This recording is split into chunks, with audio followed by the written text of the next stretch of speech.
30 পারা কোরআন পড়লেন, সূরা ফাতিহা পড়লেন না, নামাজ কবুল হবে না। এই সূরাটাই সবচেয়ে দ্রুত পড়ে রমজানে, মোংলার লোকেরা পড়ে না, বাহিরের লোকেরা এটা করে আর কি। আমার ছোট ছেলেকে জিজ্ঞেস করলাম, বাবা তারাবি পড়ছো কেমন লাগছে? বয়স 10.5।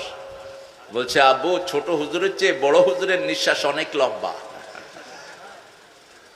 কিরকম? বড় হুজুর এক নিঃশ্বাসে সূরা ফাতিহা পড়ে ফেলে, আর ছোট হুজুর 2টা নিঃশ্বাস নেয়।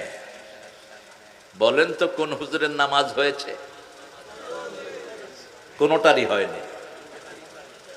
রাসূল 7 নিঃশ্বাসে পড়তেন সূরা ফাতিহা, তুই 2 নিঃশ্বাসে পড়স কেন?